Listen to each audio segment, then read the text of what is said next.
We have now set foot on Eorzean soil for the first time in this game. For the first part, we have been going and dealing with situations in Girabanya, and some of it we've been able to help people, but also we've had to see some unfortunate bloodshed. So, now, as a result, we're having to focus our attention elsewhere, and it's here within Limsa Lominsa that we will start to focus that attention. So, with that in mind, greetings people of the world, Matthew back with you here at Overall Autism for the morning session of Day 2 of Let's Play Final Fantasy XIV Stormblood Live. Accompanied by the lovely lady Cynthia, I have the Warrior of Light here, Corinne Loren, ready to speak with people here in Limsa Lominsa to help us get passage to the second territory in this game, the area that is in and around Doma, which is of course home to Lady Yugiri and Gosetsu. So, we're going to go ahead and say hello to Cynthia, I think it'll be a good idea to do that. She's gonna show off for me, huh? Alright, I guess I can appreciate that. So, Alpha Node is going to be waiting for us right over here on the opposite side of the Drowning Wench, so let's go ahead and meet up with him.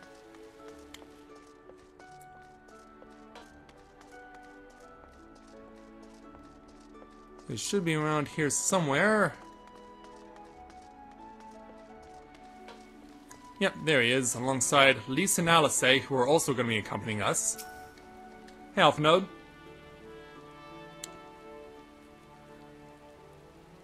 Tortru should be here any moment with our ship's captain. So we're going by sea after all. Is Merlweb lending us our pick for Crimson Fleet? Not exactly. You are right in as much as we will be travelling by sea. Regrettably, it is simply not feasible for an airship to travel such a distance without impossibly large fuel reserves, to say nothing of the inevitability of running afoul of the Empire's aerial defences. But then it is equally infeasible to sail an Eorzean Alliance vessel halfway around the world without the Empire taking notice. Which leaves us with only one other option. Ah, speak of the devil. Hey, Tatru. Sorry to keep you waiting. May I present to you Captain Carverlane of the Kraken's Arms? Yeah, we got this guy who's going to be piloting us. The Kraken's Arms? Don't tell me you made a deal with pirates! Greetings and salutations, Scions. I take it from your comrade's tone that you no longer wish to proceed with our proposed arrangements? Not at all, Captain. Pray forgive my sister her outburst. She has ever been one to speak her mind. I, on the other hand, am at the very soul of discretion, as many well-respected personages would attest, from the offices of the Admiral to the high houses of Ishgard.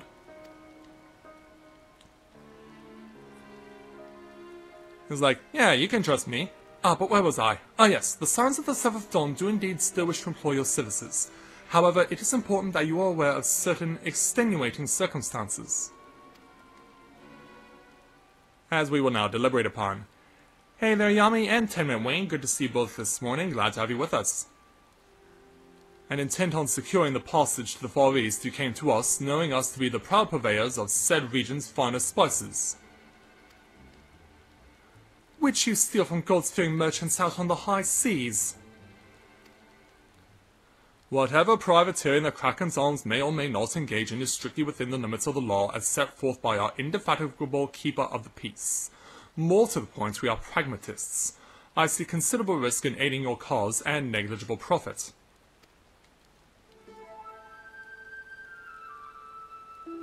So where does that put us? Well, I for one think the captain has a point. The five seas can be extremely treacherous, and many a poor unfortunate soul has come to grief out there on the waves. Why, when we were in Ishgard, I heard the tragic tale of how the heir to House Durandare vanished at sea. Even now, nearly 20 years later, the poor count remains convinced that his son still lives, and would pay a sultan's ransom for news of his whereabouts. You don't mean to say... Yeah, with a sneer on her face.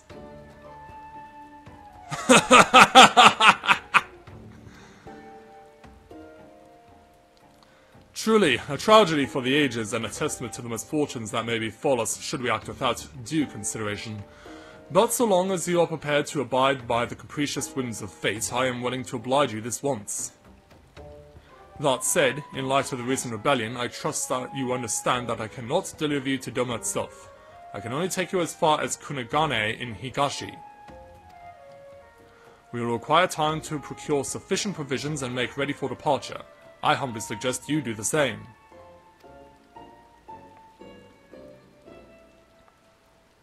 And so we shall. Yeah, this is not sitting well with Alice. Well, Alphanode. Suddenly, all those hours Satu passed cavorting and capering at the Forgotten Eight seem rather better spent, do they not? That said, I had intended to press the point more obliquely, and there was something disconcerting about the pleasure Totaru took in making Captain Corvalane squirm. Why is that? Well, in any event, let's go ahead and take myself a casting belt. So, why don't we go ahead and take on... Well, first of all, take Cynthia's invite, but then we'll speak with Alphanode to take on the level 61 challenge entitled Tales from the Far East. Alphanode is thinking of ways you might pass the time. I say we should heed the captain's advice and attend to our own preparations while they ready the vessel for departure. Totaru and I will procure the necessary supplies.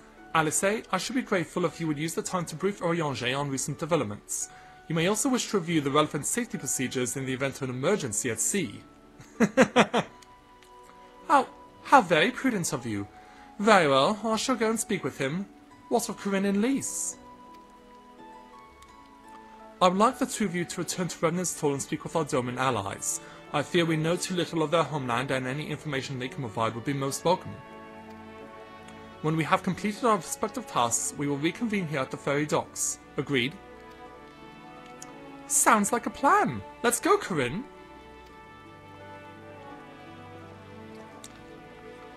And so we all go our separate ways, but we have to go to Revenant's Toll, all the way back in Mordona, where we started all this.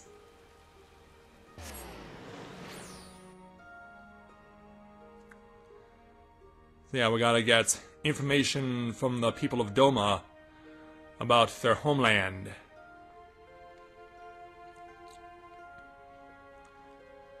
So what information can they provide us with on such short notice? When you say we go into the... Oh, we gotta speak with Lise first. Okay. Well, here we are. We'll need to talk with lots of people, so I think we should split up. I'll ask around the House of Splendors. You take the Rising Stones. I'll meet you hereafter. Got it?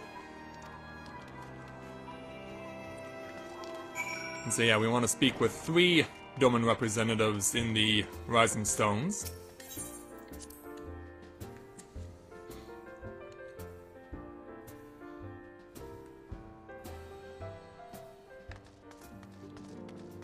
So let's go ahead and speak with them. Since Higiri is the closest nearby, why don't we ask her first? Greetings, Corinne. What brings you to the Toll this eve? What? You are for Doma? Heavens, your science has shown us naught but kindness. Never in my wildest dreams did I imagine you would fight for our homeland. For 25 years we suffered under their tyranny, and then we spied an opportunity. The Emperor dead, Gardamold in chaos. It seemed the time was ripe. Beneath our Lord's banners we gathered, and fought to reclaim our nation. But when Xenos arrived with the 12th Legion, it was over in an instant. Which is rather unfortunate, of course. Then we have Hozan. What is it, my friend? You look as though you have something to ask. I do, actually. That you go to join Yugiri and Gosetsu in the fight fills me with such joy. Forgive my exuberance. You require information, yes? We of the Nagai clan have served Doma faithfully for generations. My ancestors held positions within Doma Castle, even. Now it is home to the Imperial Viceroy's witch and her host of men and Magitech. To think that what was once the shining symbol of our heritage and the seat of our dear Lord Cayenne has become a den for guardian dogs. Yeah, sounds unfortunate, and it really is, to be honest. And then over here is Mr. Homei. You are truly planning to travel to Doma. I do not know what to say. Forgive me, I shall aid you to the best of my ability. Ours is a beautiful land, nestled on the eastern coast of Lothard.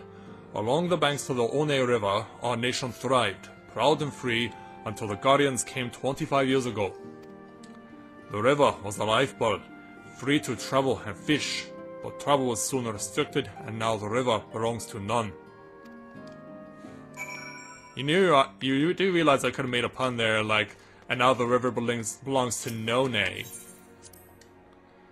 Because yeah, since the name of the river would have been in Japanese, I had to have pronounced it One. And when he says, but then there was none, I could have easily said, but then there were None. Okay, Elise. Ah, there you are. Learn anything interesting? The older Domans I spoke with tried to teach me all about Far Eastern customs and the importance of formality and politeness. I'd like to think Eosins can be just as stiff and stuffy as anyone. Especially Ashgardians. But anyway, did you know they eat with sticks? It wasn't all that hard actually. Or at least that's what I thought until they told me I was holding them wrong. And then when I spoke with the younger Domans, they just rolled their eyes and told me it was a load of stupid old... Yeah. Before you rant on too much. Wow, what you learned certainly sounds a lot more useful. Unless someone invites us for dinner, of course. I hope they do. And so we gain another 135,000 experience points. I'll take these leggings, thank you very much. So let's proceed to take on Lisa's next main story quest at level 61, entitled Not Without Incident. Lise thinks it is time you returned to Limsa Lominsa. Right, no point waiting around here, is there? We should head back to Limsa Lominsa. Alphanode said to meet at the ferry docks, I think? Indeed he did. So, flying back to Limsa Lominsa.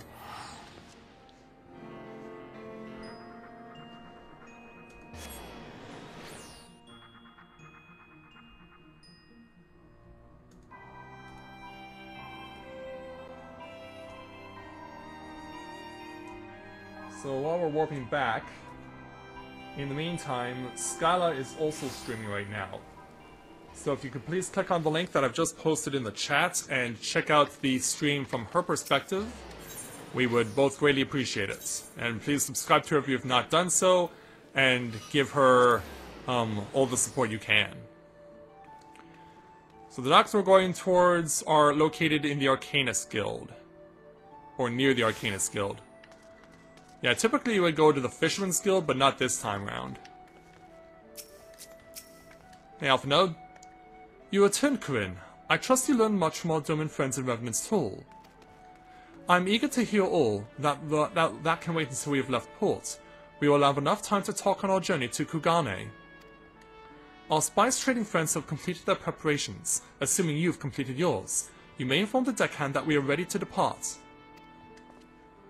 Very well. Hello there. All sit lost. All see it to the ship of soul. Board the misery. Misery can't be dead!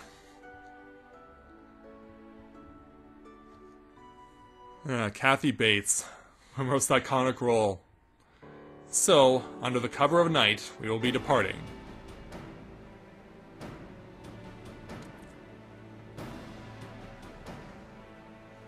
So, as we're talking things over for our departure, before we can leave... 12 be praised. Full sure was I that I had come too late. Hey there, Oriange. Oriange? Tell me you haven't come all this way just to see us off.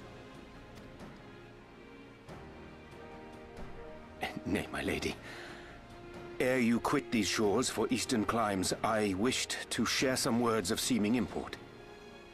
Go on. Look ye where the sun doth rise.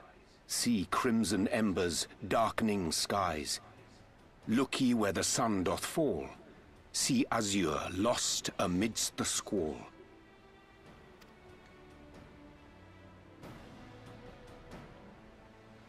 Well, that sounds suitably foreboding. Another one of your prophecies, I presume?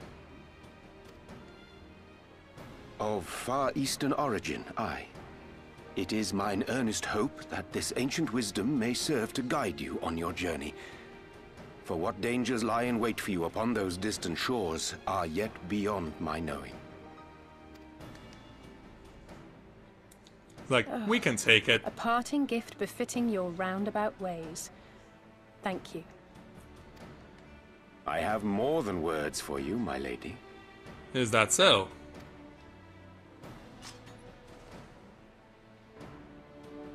Another sword for her? Because yeah, she already uses one. I guess this one's better? It's Or beautiful. more commemorative? Is it for me? Though undeniably powerful, your ethereal blade taxeth you greatly in the wielding. Not so this rapier, which shall serve you just as well against all but the most formidable foe. Impressive. It feels as though it's attuned to my ether. I shall treasure it. That's very nice of you, Voyage. Honored guests, say your farewells, for the moment of our parting draws nigh. A fair wind blows, and I mean to follow it. Of course.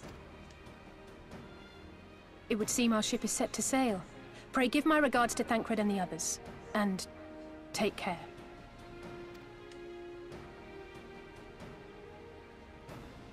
Until we meet again, Mr. Orianger.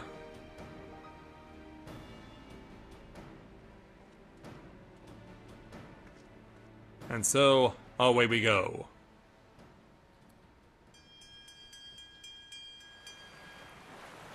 Heading on out, without even lowering the sails. How are you gonna get this ship moving if you don't have the sails down? And those sails look like they're working backwards.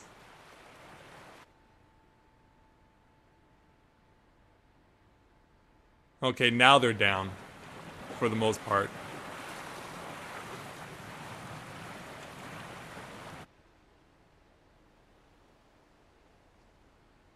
And so, we're off into the far east seas. So let's have a look at the map to see how much ground we're going to be covering. Because there's going to be a lot of it.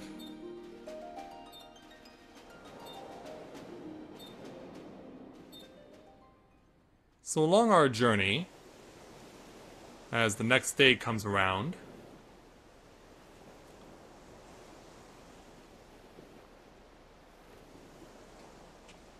hey, Captain. A fine day, is it not? Fair winds and following seas. The Misery is enjoying herself. Nevertheless, it would not do for you to spend the entirety of our voyage above deck. Let me show you to your quarters. Oh, thank you.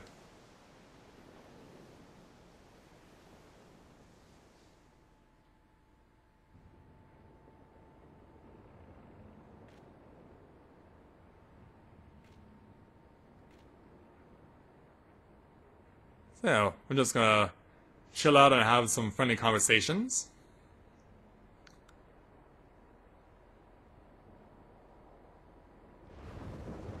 But then... No! Is it supposed to do that? Not under normal circumstances.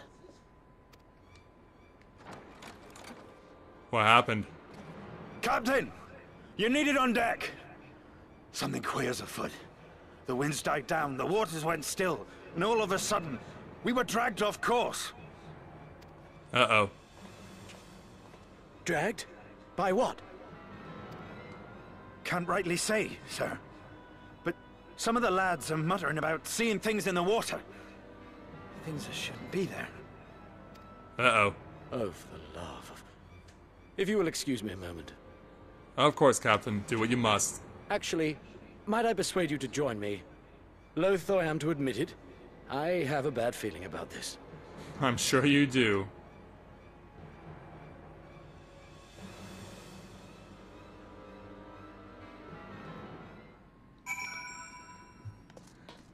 So yeah, they weren't kidding about the winds dying down. Everything's gotten pretty bleak out here.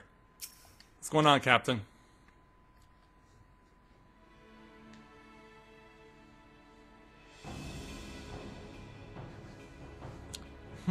Old. Most old. Well, do you have any idea what's going on? No, as the man said, despite the absence of wind and current, the misery is somehow being pulled off course. Well, why not follow up the cerulean mentions you have hidden below? An excellent suggestion based on knowledge you should not have. So you do have such a thing. Alas, our engines appear to be malfunctioning for reasons that escape my engineers at present. I'm telling you, Colton, it's them! Things the lad saw! Like, oh really? Things? I don't suppose I could convince you to attempt something more descriptive? An adjective, for example? And hey there, Jacob, good to see you this morning, glad to have you with us. Sea world superstitions and fairy tales, not more. But if you must know, the things he is so reticent to name are the souls of deceased women said to lure sailors to their deaths. As in sirens? Preposterous? Yes, indeed. If neither the sea nor the weather which is responsible, then it is probably a predatory entity of some sort. Perhaps a siren or some such.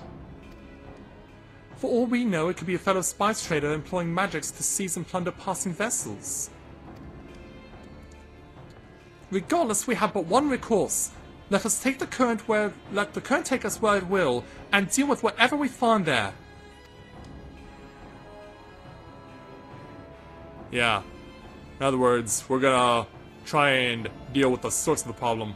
What's a thoroughly pragmatic suggestion? Oh, I'm beginning to like you, girl. I assure you the feeling was not mutual. Once we arrive at our destination, be it a vessel, an island, or something else, Lisa and I will remain with the ship to defend it in case of attack. Corinne, I believe you would be the ideal choice to venture forth and deal with the cause of our troubles. You got it. Then it is settled. I know not what waits us, but it will rue the day it reeled us in.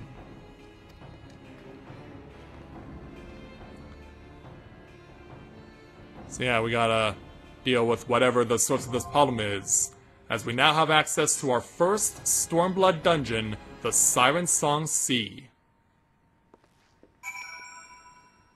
So, we're gonna go ahead and have Cynthia get us ready for Q. So I'm gonna take a quick time out, be right back, and then we will wait for a Q to trigger, and then we will march off into the sea.